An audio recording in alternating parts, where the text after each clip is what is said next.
is great. Well, it means your nerves go, doesn't it? That's the point. You can mess up. Yeah. What can go wrong? Apparently a lot. Surely a body now. Yeah. Do you want me to? And you can't go on the screen? Can we go up on the screen? No. See if you could throw out, if that's okay. Yeah, you can talk now. Oh, you can hear us? There's audio, yeah. Okay, so we're live. So smooth as anything for the start here.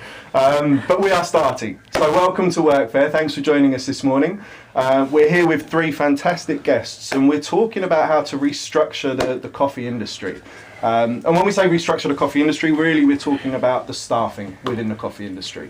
So many places have been closed for the best part of the last year, and as we start to reopen, it's a great chance to really look at what your team looks like, how you're structured, and as you're bringing back people in, bringing them back into the right positions and right places. So what we're going to do is we're just going to very briefly introduce you to the three guests, and away we shall go. So on my left we've got Izzy Austin. Izzy has been in the coffee scene for the last decade or so.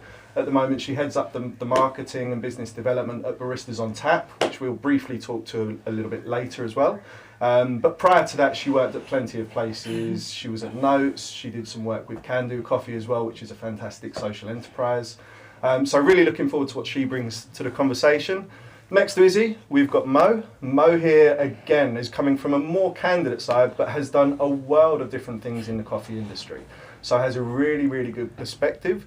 At the moment, he heads up 6 of the sites for WeWork, for Volcano Coffee. He's also head of coffee over at Alpaca Coffee. And on the end, last but not least, we have Harry.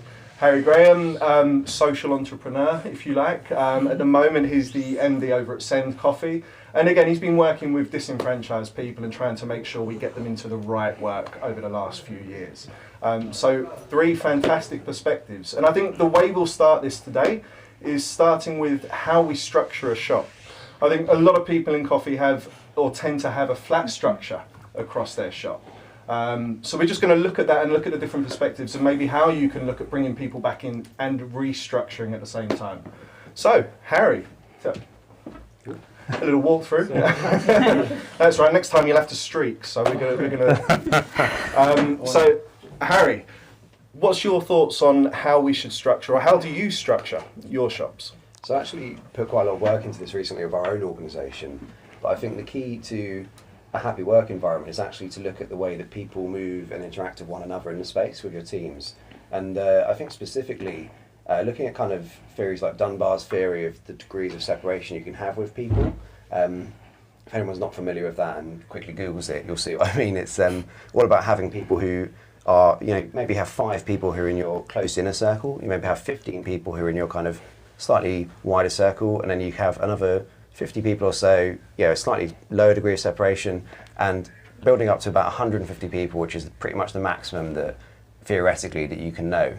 And actually, if you work with people every day, most of the people that you do know will be in your workplace. And I think it's important to factor things like that into how your teams work together, meaning that at least one person they work with is in their key support network.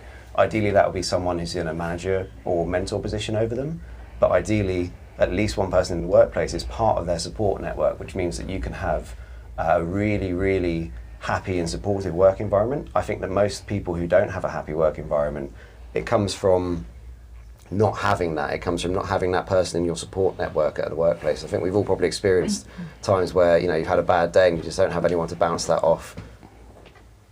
Yeah. So how does that sort of break down into actual positions within a shop? I mean, do you have sort of 5 senior positions and one person in charge of every 5 people, or obviously it depends on the size of your shop? So within Send, actually, what we've put in place recently is a factor of 3. So there should only ever be 3 people reporting into one person, and that person is part of a team of 3 people reporting into one other person. And creating that means that ideally that one person you're reporting into is part of your support network, and ideally your peers and colleagues are also part of that.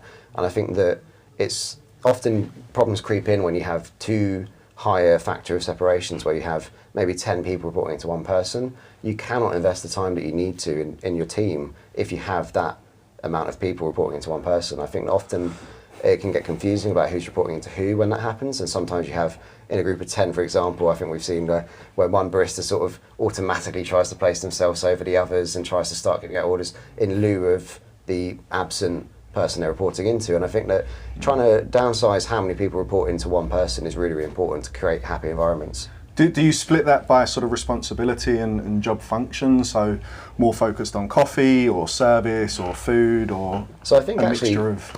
That's quite an interesting one, because we've gone through a complete cross-training across the board with us, and I think actually everyone in the organisation is a barista, and I think that that's quite an important aspect of in a normal coffee shop environment. I think it can be quite tempting to have one person who only does this, one person who only does that. In particular, a lot of business owners don't learn how to make coffee before they open a shop. And for us, actually, it's really important that everyone in the organisation is a barista and is very proud of being a barista, and actually pushing that idea that being on the machine and working as a barista is a very rewarding and very enjoyable job. And I think that if you have a structure that's quite clearly progressing people up and saying, oh, you're moving away from the barista, moving off the tools. I heard the phrase quite recently, someone said when they were coming up in the coffee industry, and what they meant was when they got promoted to manager level from a barista. And I think that that's actually quite a problematic and potentially quite a toxic mindset for people taking pride in their work and people enjoying the work. And it creates a kind of culture where, kind of people don't really settle and enjoy their jobs for long enough. They're constantly trying to move up into a different role. And I think it's really important that workplaces have that culture of functions are quite blended and everyone is capable of doing most roles. And obviously some people specialise in certain things, but a kind of core cause means that people are united. And going back to that kind of Dunbar thing, actually in that group of 150 people, your largest group, the 100 group, actually you need a unifying narrative with that group. So in larger organisations, adding something in like that, like a common cause, like being cross-trained as baristas, or for us it's the social enterprise aspect, that can be the key to kind of making sure that group stays quite well bound. Yeah, because I mean, there's so many different types of jobs within coffee. I mean, a lot of people think of coffee jobs and they look at being a barista, and they kind of stop thinking about the subject there, really. But I mean, Mo, you've experienced lots of different jobs. I mean, what's your take on the breadth of roles within coffee as an industry? I think now, especially the period that we're in, it's got a lot more eclectic. With a lot of coffee shops, they've realised their online presence has been quite weak. And because of that, a plethora of positions have opened up with people from vast backgrounds, whether it be marketing, SEO, content management, and want to change a scene and can now actually apply their skills that they already have to a new environment, i.e. being coffee. Yeah. Most of them don't have the coffee experience, but they have the attitude, which is so important. And most cases, or at least the companies that I've worked with, have put in a program where they can utilise the skills they have now and apply them to a new position, a new environment, whilst getting that training. But yeah, it's become a lot more diverse in terms of roles in coffee now. Not just the whole head barista traditional sort of route up, but also the SEO, content managers, marketing peeps. We need all of those people now. So yeah, it's pretty vast. It's very diverse. Do you see a lot of people that the social side of things, the marketing side of things, that's almost an add-on to their core skills? So similar to what Harry was saying in terms of having people trained in quite a wide breadth of subjects or roles. Do you see that as an add-on or as a sort of standalone? It depends on the position they apply for, right? But in this case, it's an opportunity to utilise someone else's add-on in this case. So yesterday I had a conversation with a girl who's moving out of the makeup industry, but she is one of their key people within their marketing team, and she wants to get involved in coffee and asked me, how do I get barista training? How do I get that? I was like, nowadays, like you were saying, I think a lot of coffee shops are looking for people that are already experienced and have minimal positions for those people that don't have any. Although there are positions available, having something else to bring to the party is pretty important nowadays. So having those key skills is so beneficial, but also us on the other side of it is utilising those skills is important as well. Understanding what they have, what they can bring to us, and help them progress, but also how can it work for me? No, I think that's a great point. I think a lot of times when coffee shop owners or managers are going out to hire, one thing they don't really spend enough time on is actually the position they're hiring in for. I mean, a lot of the time it's very reactive, and you have someone leave and you need essentially a bum on a seat immediately, yesterday. But I think it's really important that whilst you do need that bum on the seat, you also need to have one eye and half your mind thinking about where they're going to fit into your team and what you're actually going to have them doing, whether you want them someone with a bit of marketing experience or someone with some training experience or one of the other elements. And I find one of the big problems I've always had is how do you balance that bum on a seat from yesterday against I'm trying to build for the long term. And I think actually this is where I've set you up nicely here, haven't I, Izzy? But this is where Izzy comes in with Baristas on Tap, actually. Yeah, for sure. Well, that's why it's here. It was founded in the sense that, in hindsight, that a lot of baristas are needed too late, you know? And I think alongside what Mo was saying, which was incredible, that baristas want to enter and may not be at the level necessary, that also creates an avenue for these baristas who want to be trained on site, who may have other core skills. And when you're trying to train up these teams, or when you're trying to find the right fit, you can use Baristas on Tap, which will essentially cover your shifts. You'll get a freelance barista in. Freelance baristas have been a thing for a while, but we made it a famous term, so to speak. There's way more freelance baristas now. And Bob's your uncle. Good. So, I mean, let's say that I lose a member of staff, I need someone in yesterday, I reach out to you guys over at Baristas on Tap, I get someone in, but that's a short-term solution, right? You're still looking to rehire and build that team, and you've got to be a bit more, I guess, a bit more proactive in that. And I think one thing that we always try to do straight away is start reaching out to our networks. Now, this has really come into effect, I think, over the last year or so with COVID, just because you can't go out and meet people. So you've got to reach out and rely on those networks a little bit more. And networks is such a difficult subject because there are so many positives and also so many issues with it. I mean, I know some of you through various different coffee networks. Harry, I mean, how have you used networks, or what's the value of networks to you when you're reaching out to people? I think the key with networks that a lot of people don't quite appreciate, a lot of coffee shop owners in particular, is that it's not necessarily an external process as much as it is an internal process first. I think before beginning using a network, the question has to come up, who is my coffee shop for? What is this space for? What's it trying to achieve? Who comes in? Who are the locals? Who is the community around it? Because these places don't exist as islands, they are part of a wider network and community. So I think networking, first and foremost, starts with that process of saying, who is this for? Once you know who it's for, you can try and engage with groups and places that you can draw talent from those places. So for example, you can reach out to local organisations, you can reach out to local colleges.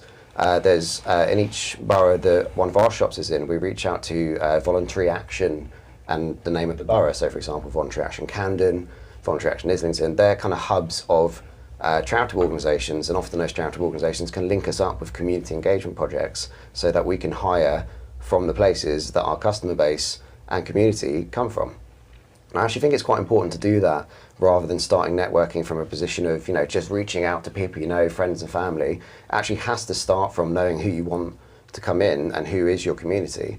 And I think kind of the second thing with networking is people need to really, I do think it's quite important to kind of use it in a positive way rather than a negative. I think that often, you know, when you're networking and you reach out to people who have happy jobs and you're desperate because you've run out of staff or something like that, it's not a good thing to be just reaching out and trying to do aggressive offers or trying to steal people away. I think stealing baristas in particular is obviously something everyone frowns upon.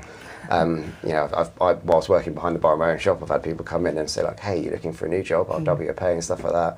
And I think networking really does kind of, I think it just starts from a core place of saying, who is my shop for, what's it trying to achieve? But yeah, obviously then beyond that, I think it's, you know, you end up being networked against. You know, people reach out to you and ask you to work in your shop, and that comes from reputation and time. But I think a new shop is often where you struggle to find staff, and that's where you don't have that reputation, people don't reach out to you. I think you build that reputation actually by how you treat your staff internally again, because you should always ask yourself the question, would one of my baristas recommend working here? And if they wouldn't, why wouldn't they? What would they say? Really, what would they say? And I think People should ask that more, I think. Yeah, I agree. I mean, and networks. I mean, there's two sort of, in my view, big types of networks. You've got the sort of public associations and networks that everybody has access to, but I think are largely underused, as you rightly said. But I also think you've got the private networks as well, the WhatsApp groups, the private Facebook groups, and things like that. And I think sometimes that can be a little bit closed, actually. But you're right, it stems right back to your values as a company and what you're trying to achieve. I mean, how do you use networks yourselves, either at Baristas or Tap or in your previous work as well? Yeah, for sure. I kind of, thank you for asking me, but I think bouncing off of what Harry said here is networks are a great thing, and I'm really appreciative that you didn't just mention coffee networks. It's reaching out to various networks, maybe outside of coffee, and therefore helping people who may not have had the opportunities before. And I think that networks are a great thing, but they can only be a part of your hiring process simply because of that. And we are all well aware of the wide issue within the coffee industry that is very cliquey. It depends who you know. I mean, it's not just a coffee industry thing, it's an industry thing, who you know. And I think emphasizing that you can use networks to your advantage, but to not just to rely on networks. Word of mouth is a great one, and personally, I don't see that as a network. I see that more as a perk of running a good business. Yeah. So people are talking about you, and that falls into marketing, which we'll talk about later. Yeah. And that tends to be what we heavily rely upon more at Baristas on Tap, is this idea that people just know that if they fit the bill of what we require for the app, they're going to have a good time. That's what people get told, not from me, not from the people who work in the office, but from the baristas themselves. Yeah. And that's kind of what we do. Sure, there's different ways to network. Every so often, I'll pop a message up on a WhatsApp group or add Discord for the core directive.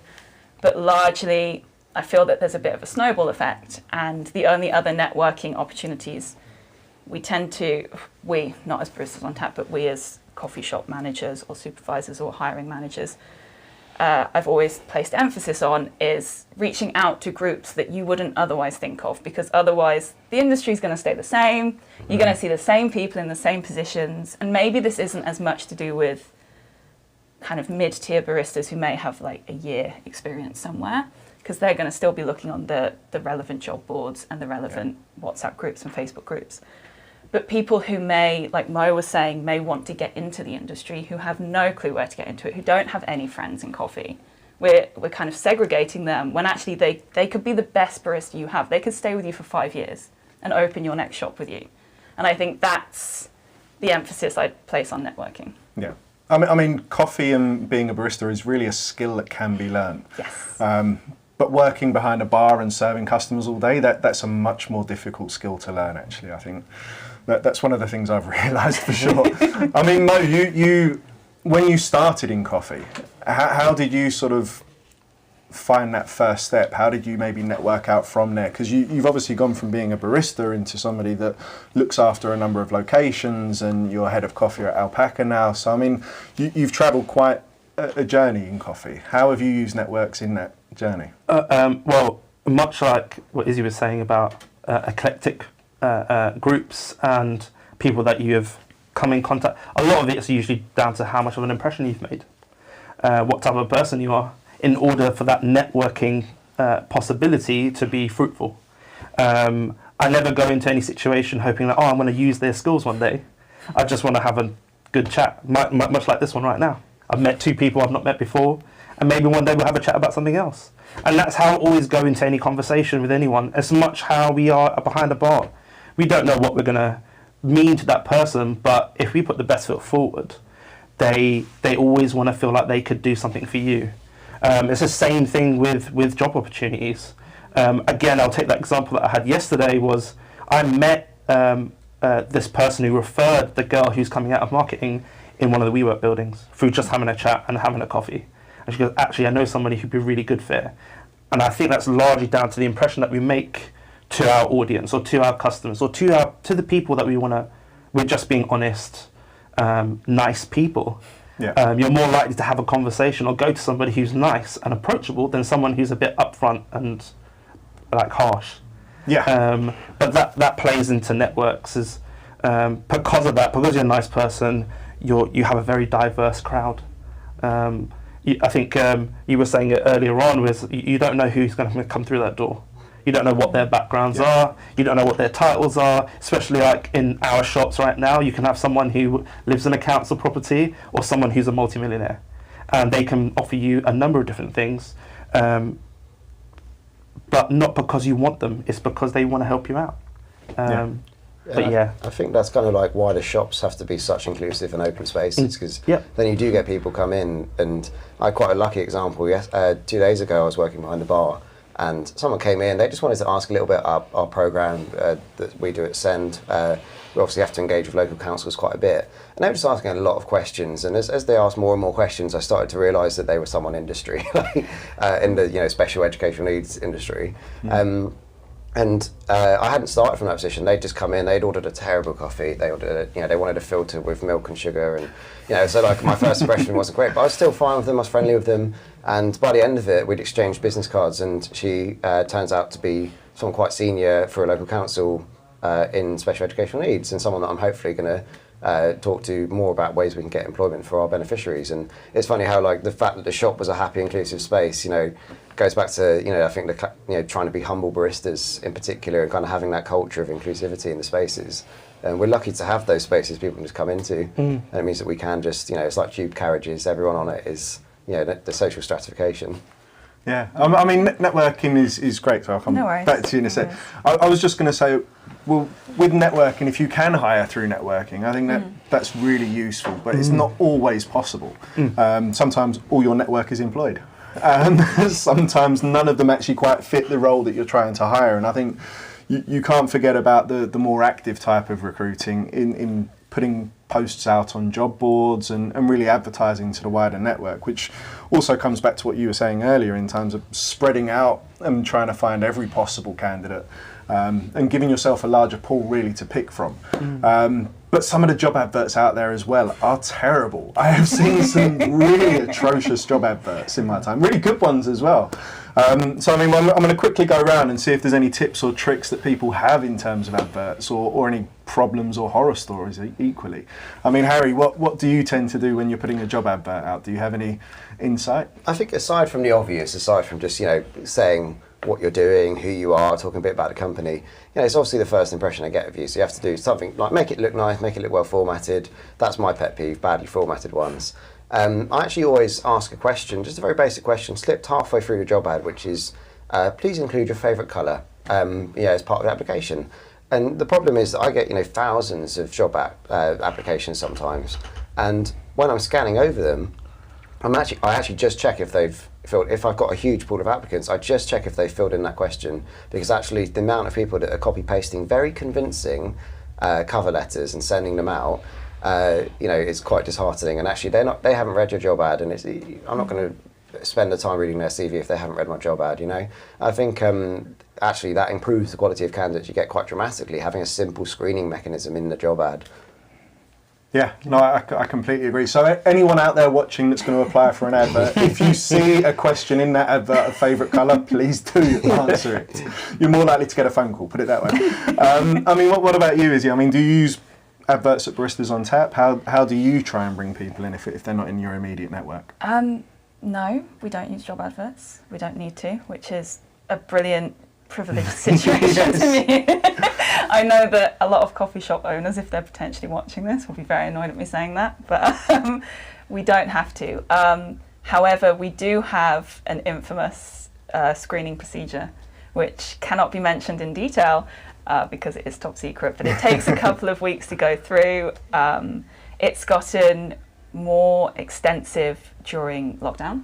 We froze applications for a little while because A, of the environment of hospitality, but B, to ensure that our screening process to get onto the app remained, well, sufficient. It's probably the best term, because we weren't able to go see baristas anymore.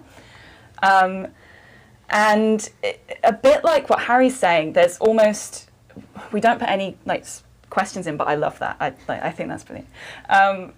But we do put in almost padded questions to kind of almost see how much someone wants the job.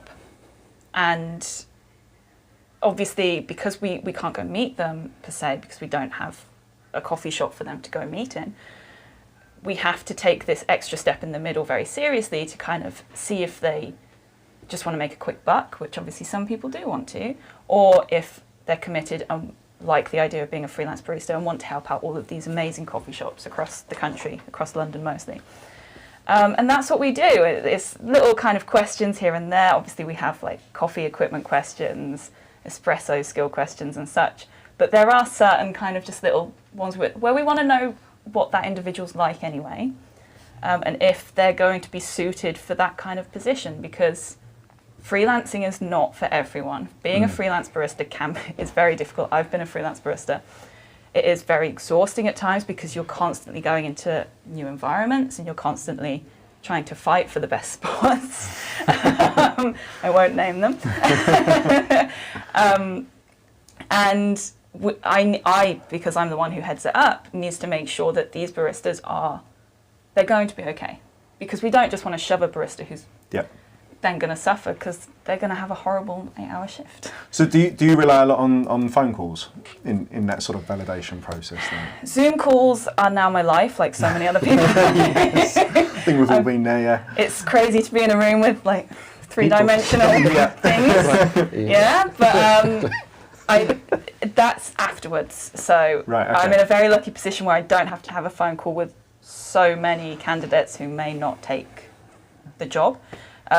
Unlike a traditional coffee shop, for example, we don't have a limit on how many people we can hire. We can have as many people as we want on the app, which is great. However, we do reject more baristas than accept onto the platform. We have a very specific thing which makes them very good on the app and have the sufficient skills to be a freelance barista.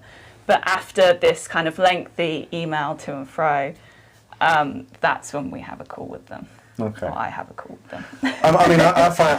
I find calls incredibly useful, especially if you've got. I mean, at the moment, if you've got 300 CVs coming into your inbox and you don't have time to sit down or have a Zoom call with 300, and a quick 5-minute phone call, actually, you can tell a lot about how that person's going to fit into your team. I think that's really useful. But I think really you're using a telephone call to whittle people down into a face-to-face interview, and that is really where you decide whether this person is right for you. I mean, I've had lots of different face-to-face interviews in my time. I've held so many, and I've kind of got my formula for it. I mean, what's your formula when you interview? Do you have a set structure, or does it vary by role?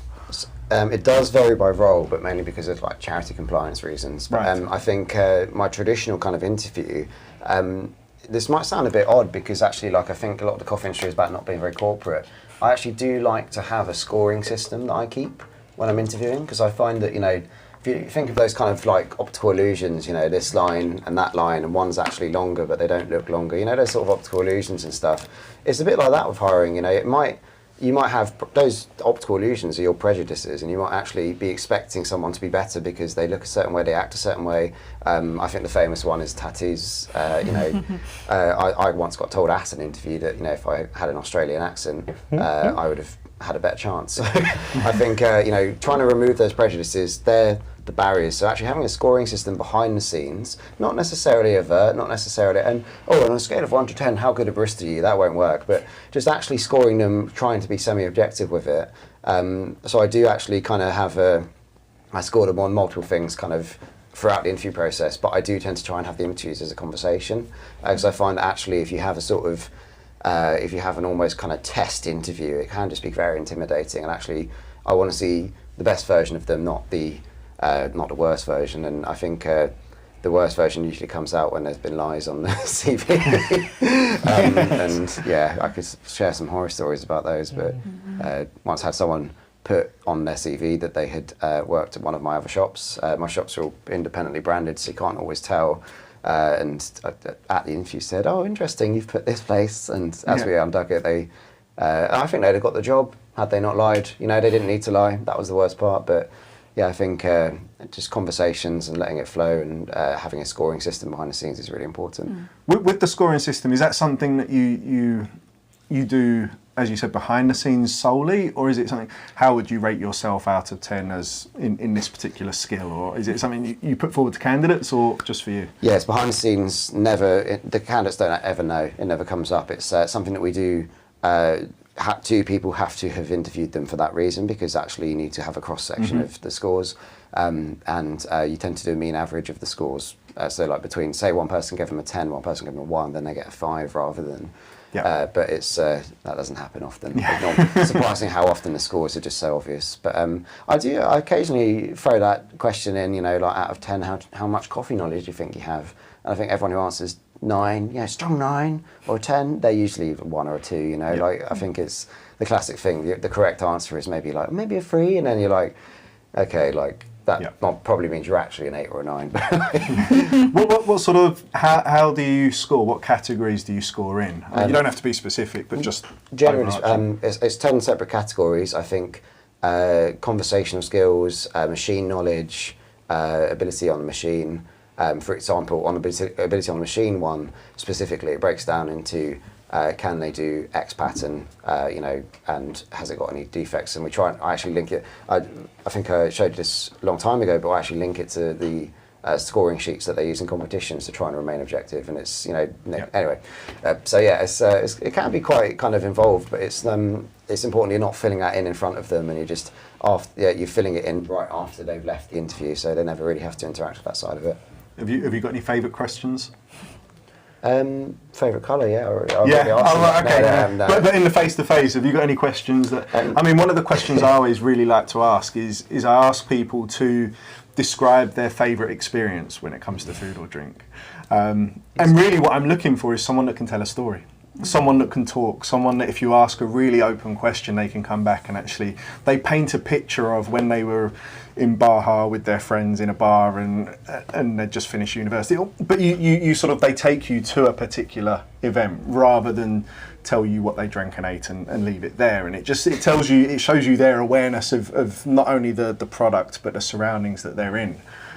Any questions like that maybe you use on a regular basis? I think actually I'm always resisting the urge to gossip, so I tend to ask what their favourite place they've ever worked is, and what the worst place they've ever worked was, and ask why. And I'm trying to understand what their needs are in a job. So I think if they're like, the worst place I've ever worked was this place, because, for example, I asked that to a vegan applicant recently, and they're like, I worked in this meat restaurant and it just made me really uncomfortable. So then you understand that actually if you serve meat in the cafe, that might be a problem for them, and that's a good way of I'm not looking for the nasty side of it. And actually, sometimes candidates do start, and it is interesting, but sometimes when they do start talking bad about a previous place, it actually makes you uncomfortable, because often they're people but also it just shows that they've got a certain mindset as well.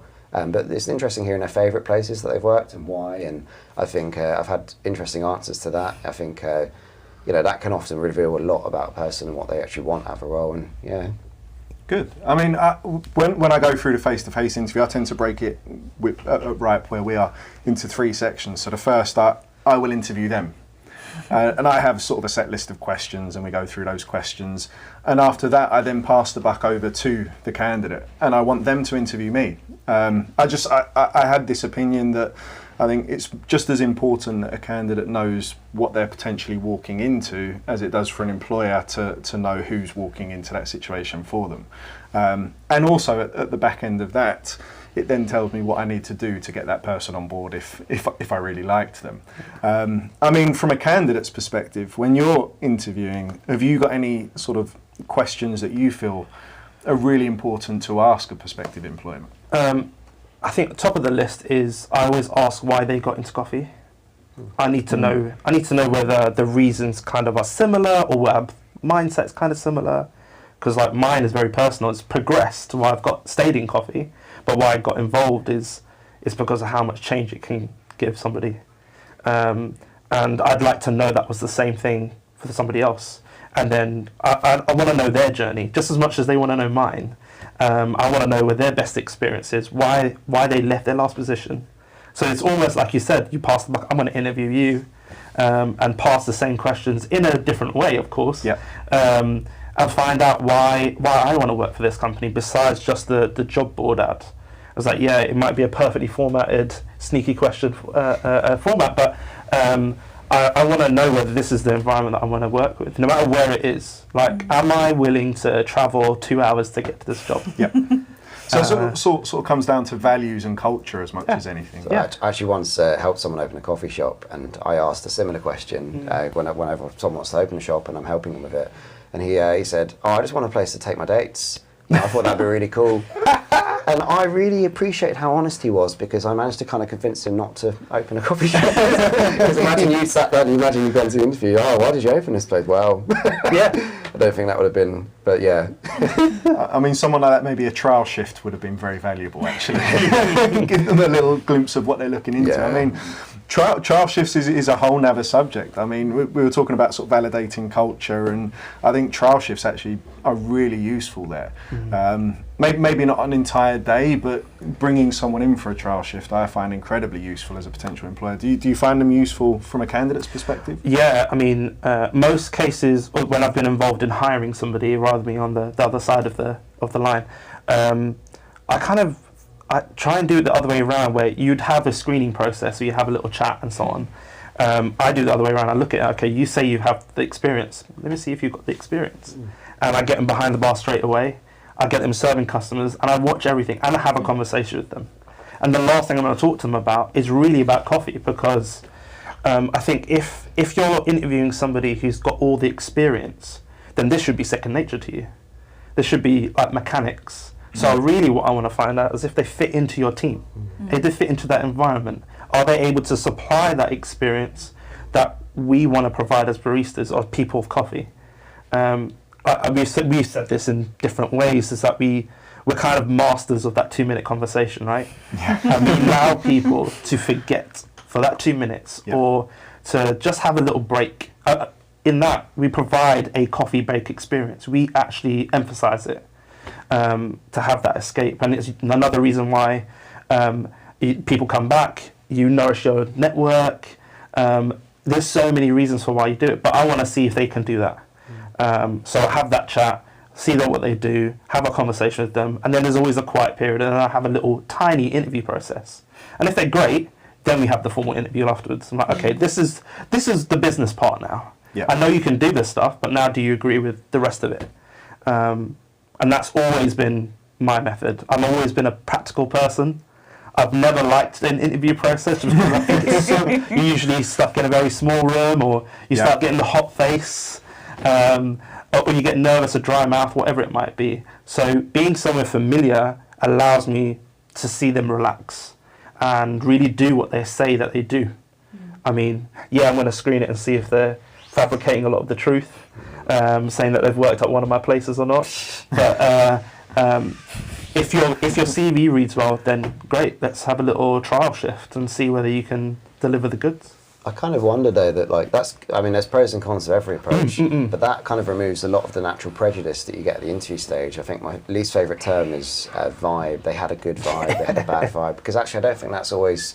I think that actually is kind of a code word for like prejudice, and I think practical assessment like that can be really valuable. But do you ever find that you get people who just on their first day on the trial shift, you know they can do it, but they're just so nervous that they can't get it, and like I know that if you build that person up, sometimes you can get the results. So would you ever do that? Yeah. We've, so in that situation in particular, you can tell straight off the bat that they're nervous. Shaky hand. Oh bless it. And like when you see the shaky hand, I will do my best to make them feel comfortable, because it's horrible. You don't want to leave an experience feeling like you've done the worst thing you've ever done. I'm not going to interview no more. I want to encourage them, and I guess it's that role of being in coffee and being in positions of power to put out a positive environment, whether it be you coming into it for the first time, being in it, or going up the ladder, so to say. Is you want to project the environment that you want to be. You're going to support your staff, you're going to nourish them, you're going to help them be better than what they are now in some form or way. So it starts right there. So if they are really shaky and really nervous, then hey, like, you know what, I'm going to tell you what you did. I'm straight with it and how you can fix it, and I'm going to get you to come in for a second shift. I think when you're bringing people in for a trial shift, I think a big part of that is setting up the rest of the team to know that there's a trial shift coming in and know what you expect of them. So look, make this person feel welcome. Yeah. Ask them questions, talk to them, try and get to know them. I mean, I see almost a trial shift. If someone makes it through to a trial shift, for me, they're a yes. And it's almost putting them in the environment to give the rest of the team a chance to meet them and see if there is a bit of a click with the rest of the team and they all get on. And I let them veto it at that point. If they all turn around and after the trial shift say, no, Tom, no way, I don't want them here, then it's a no. Yeah. Equally, if it's all 4 yeses or 3 yeses, then they're brought on. But I think they have a big impact on how nervous that person feels. Yeah. They can help them relax. If I can just say with that, like that in a ideal world, yeah, great, awesome. But I think it's a combination of, and I'm glad Harry said it about removing the prejudices, which is why I favour your approach, Mike. Because as it's your responsibility as the owner of a shop to make sure that your coffee shop is inclusive for everyone. Because as someone who has been a barista in the past, I have had times where I have gone in and there's been a bunch of guys behind the bar who have just not wanted the girl there, or not wanted the new one there, or the young one, being like 19 at the time. And I think, I'm not saying anyone here has that, and I don't know your shop, but I know that Harry makes a very inclusive environment in his shop, which is great. But for any shop owners who are taking that route, they also need to sit down, check with their own staff, and make sure that your team are inclusive and are not going to berate someone for potentially being different. Because that is the first step in making an inclusive work environment, as well as getting a diverse group of people working there. And it's almost that first step is quite difficult, because that first person who's different to the rest of them there is going to have quite a difficult job. And it's, that's it really. Like, you kind of have to, as the owner, have the responsibility to not only be, and in some ways it's a great way for you to check your current employees. Yes. And make sure that they are holding up their responsibility as employees and making everyone feel welcome, because it will be very telling, and you hopefully will be able to see if they're not. Yeah. I think if you're trying to do a big wholesale change of your team, maybe that's not the approach. But luckily we tend to do sort of transitional, so it's almost fitting back into the team. I mean, do you think a lot of the prejudice might stem back to job adverts and how we write job adverts? Do you think that the problem's almost at the source rather than by the time they're coming for a trial shift? Yeah, so definitely the way you conduct yourself as a business online and through your job adverts are definitely going to impact who applies for your job, and has already constrained who's going to be applying and thus who's going to your trial shifts. It's just, people have this really wound up perspective of bias. That, like, people don't like to say that they're biased, but unfortunately everyone is biased. Everyone is, like, dependent on your experiences. And as me, I'm gonna subconsciously favor someone probably different to who you would favor. And I'm gonna subconsciously write for someone, etc., etc. And I think, I mean, all of the job platforms, old school job platforms like Indeed, for example, do have things in place now that you can click and you can check the bias systems in place. Yep. And that's kind of the first step. But I do find that because of the breadth of the coffee industry and the variety of ways, which is great because you should try and get as many applicants from different places as possible, such as social media, job boards, specialty job boards, etc. But I do find that because we use a lot of unmonitored forms of advertising, such as Instagram, your natural language in your social media, for example, or your natural language within your shop may therefore deter or put off a very certain kind of applicant. So although I could go on and on about the simple things which everyone should, like, I'd be very worried if you didn't know this already, but not mentioning he in a job advert or she. Yep. I've seen terrible adverts which I have flagged on specialty job boards saying, like, ideally a woman because it's front of service. Yeah. Or ideally a man because you've got to lift something, and like you'd think we were past that. You really would. It's illegal, right? Yeah, exactly. But that still happens, and I don't want to go on that too much because that's just common sense. And if you're not doing that now, like that's a bigger issue. Like, you're going to be called out soon enough. But there's tiny aggressions and microaggressions, and there's tiny ways you phrase things that will favour, if we want to keep it very black and white, favour a man or a woman. But obviously it goes much further than that.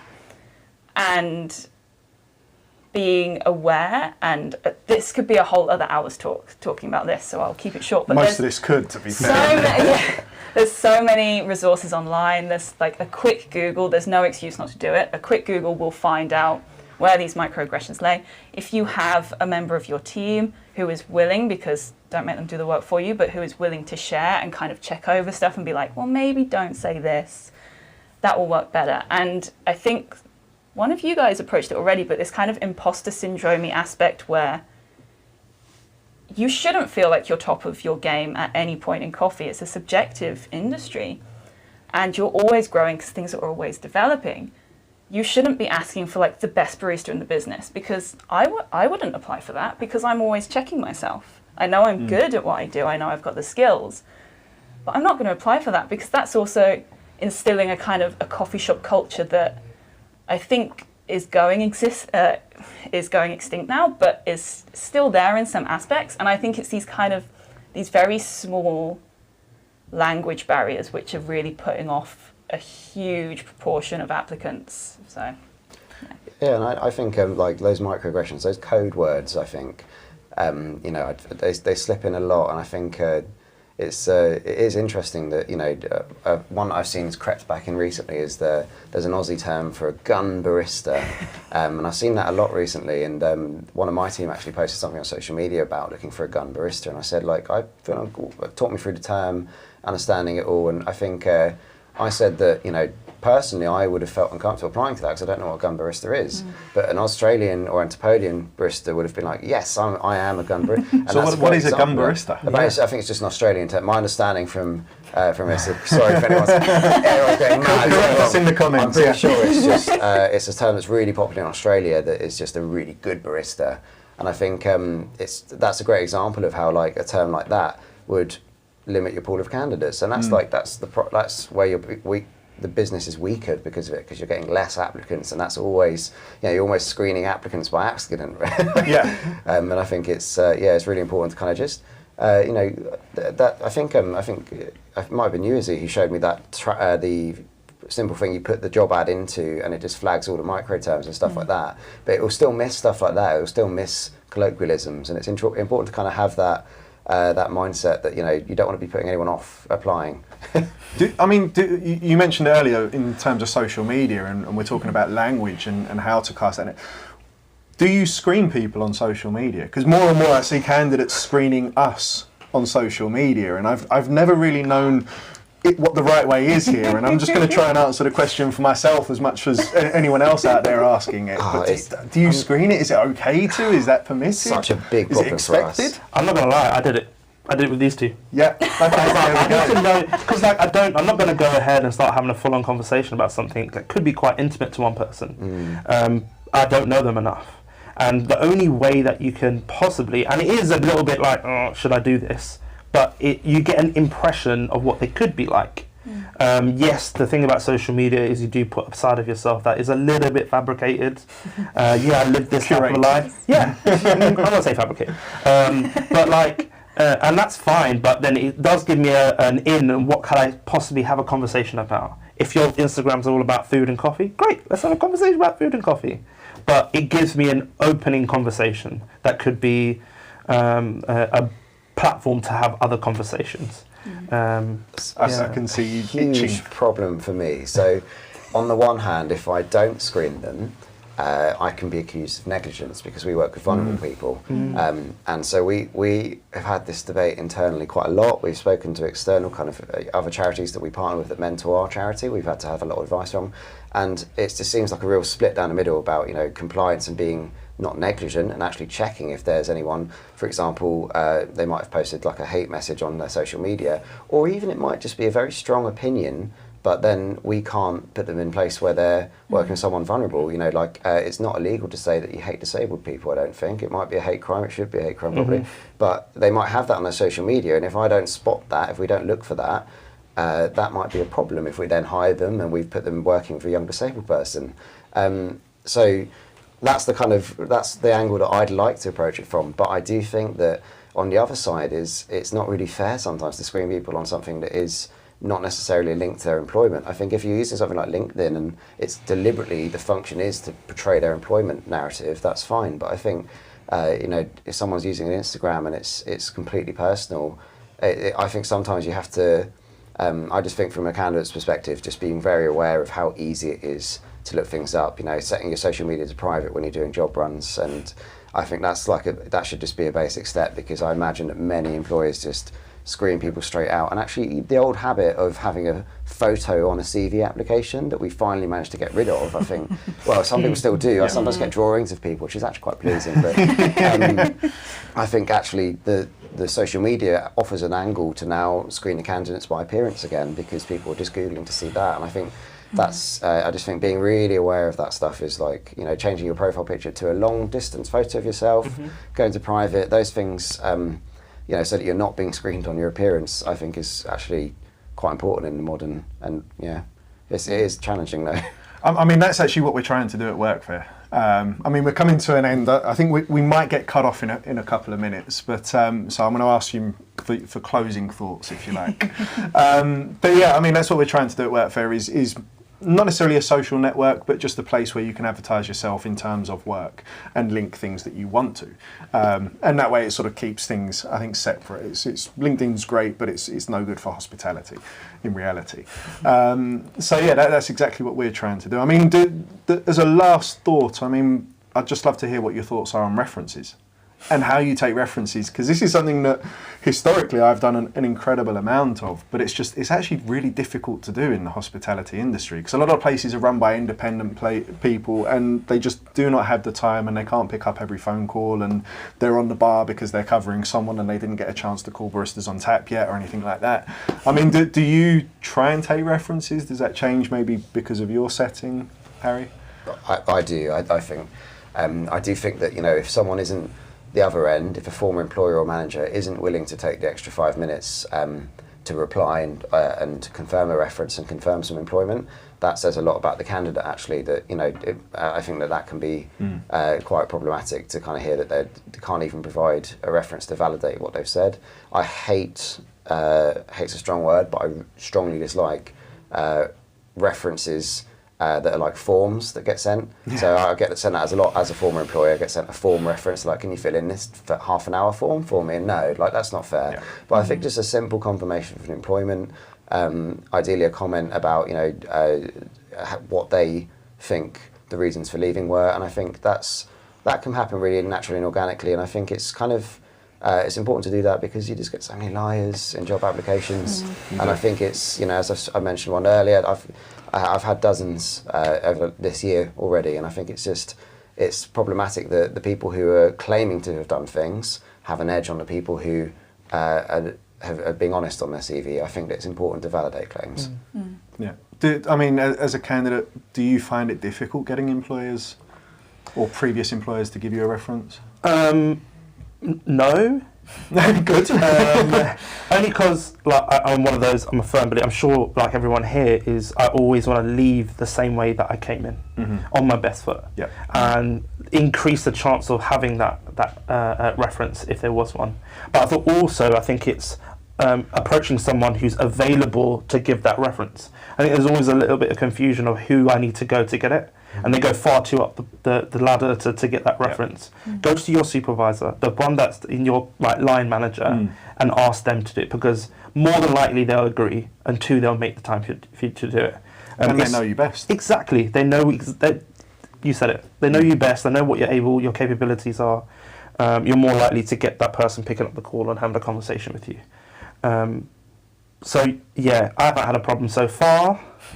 Hopefully I don't. But if there is anyone that does give me a reference, I really like you guys. But yeah, hopefully that's the movement that people go, is the person that you've made enough of an impression, or you leave on a good foot as much as you're going in with a good foot. Cool. Yeah. And is that something you take quite seriously, I presume, at Baristas on Tap, references or?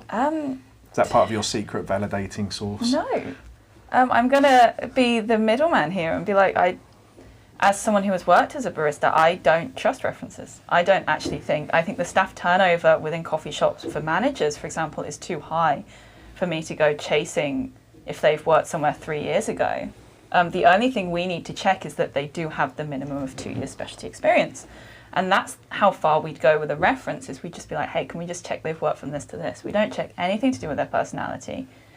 The coffee industry, I love the coffee industry, but it can get very emotional very quickly, and it can get very aggro very quickly. And someone who could be an amazing barista could have had a very terrible work life at a shop, and they'd worked there for 3 months. And if I'm on the phone to this shop manager and they don't like this barista, and I remove them from the app or don't give them the opportunity because it wasn't their fault, I just find that extra level of references for what we do is therefore not necessary.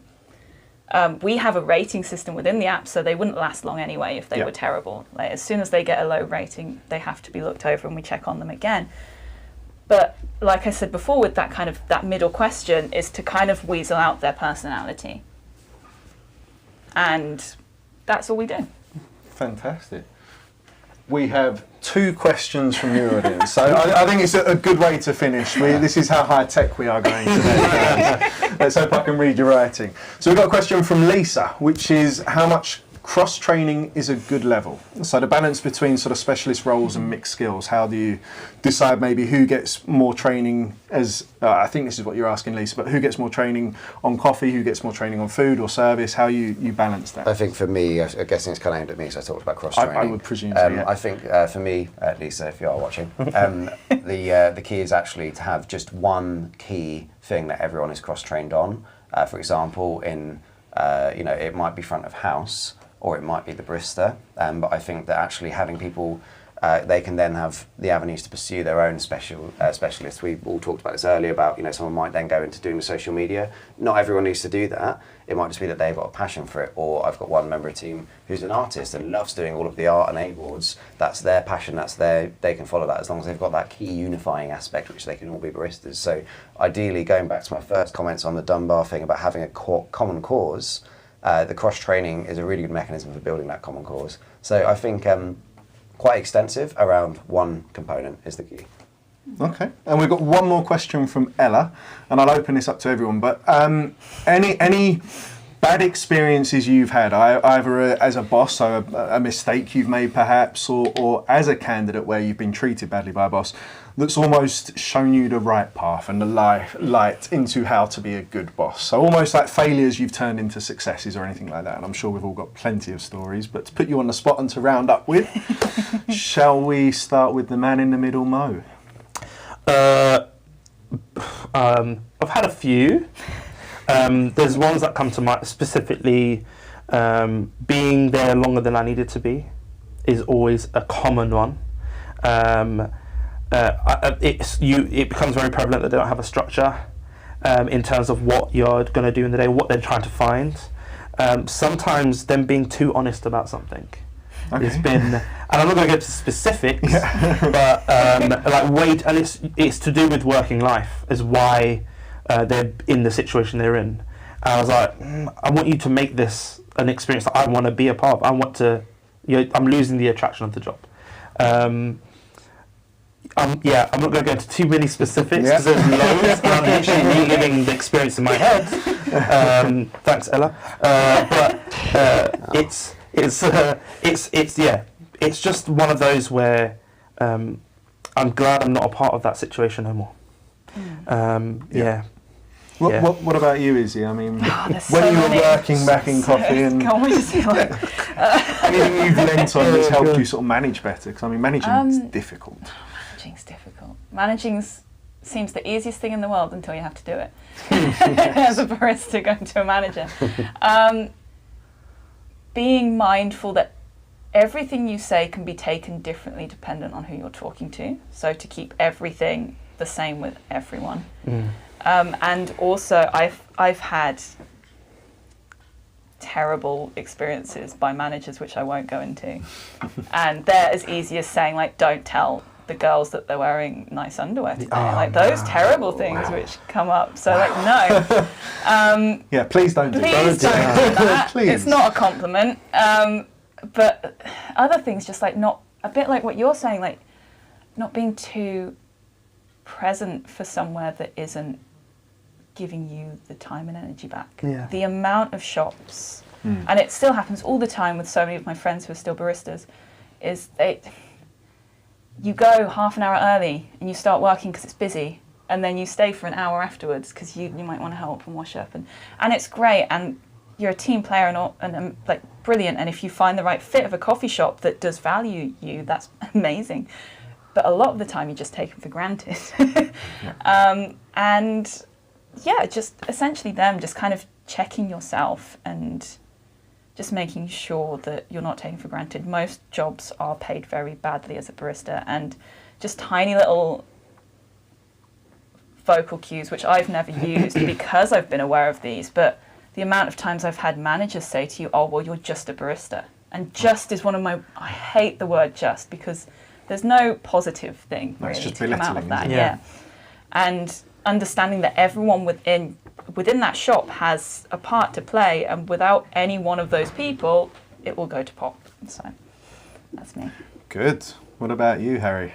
I've got a few. I think We all have. one of my main call to actions to start the disabled charity, the non-profit that we're doing, was someone told me to my face that a disabled person couldn't be a barista, and as someone with a disability, that, you know, I immediately said, "Oh, how's your coffee?" Because, but I think kind of good one to feed off of what Izzy was just saying. I think actually I loved being a barista. I love working in the shops. I think our biggest issue in the coffee industry is that we don't build barista roles to be sustainable. We don't build them to be jobs that you can do and have other functions and grow. And you know, I think the phrase "real job" is the one that gets on my nerves the most. Yeah. I think in other industries, in Asia and in Australia, actually being a barista can be a real job. It can be a long-term career. And my experience of wanting to get back on the machine and make coffee and be a barista again, but not being able to do it sustainably unless I was the manager or the owner or the head barista, I actually think that it's important. That's made me want to build the barista roles to be sustainable. And if anyone's not paying a London living wage and they're asking people to be in an untenable position and be running at a loss essentially, so they need to pay at least that. And ideally, I hope to see the industry push that up. Fantastic. I think we've had some really good insights here. I mean, to sort of cap up and answer that question at the same time from my perspective, I think structure is a foundation, having a place that has structure so you can let people know how they can develop, how they can move upwards and onwards as such as well. But also being just open in terms of communication. I think that is a huge part, is being open and being approachable, so that if people do have issues, they can come and talk to you. I think that is an invaluable skill. And just showing that you value your team. I think those are the three things I would say that I've learned most of over the last few years or decades now. So yeah, that's us. We could have gone on for a lot longer, I'm sure. You can probably tell. If we'd have started on time, we'd probably could have fit a couple more things in. But thank you ever so much for watching, everybody. Don't forget you can go to theworkfair.com. We're going to keep going with blog posts there, all about how to help you getting work and hire people within the industry. We've also got a job board live this morning, actually. So go have a look, and we will be back. But for now, thank you very much, everybody, for our guests today. Harry over at the end, Mo and Izzy, myself, Tom from WorkFair. Have a great day. Enjoy the rest of London Coffee Festival. How to turn the microphones off? That's a good question. Are we still live? This is the old shuffle of the papers here. No, thank you, everybody, actually. That was really good. We're off. Well done. Sweet. Hey. Easy peasy. How did we all feel? Great. It was good. I enjoyed But that. literally, I think we all could have gone on for a lot longer about Yes. sort of thing. Thank you very much. Thank you. Thank you, Thank lovely. you very much. You stand up. Thank you, Jess. Yeah, by the end I was like tracking a nerve in my leg, and I was like, I'm such a fidget. I feel like we should have thrown an arsehole in. I feel like we should have thrown someone in who's just like, no, like I want to see a photo on the candidate. I know, you disappointed me. I was ready for a battle. Really, really good. Really enjoyed it. Yeah, I enjoyed it. It'd be interesting to see how it came out. Yeah, I mean, obviously we'll put it live so you can all see. the outside perspective. Thank you. Nice. How many people were watching?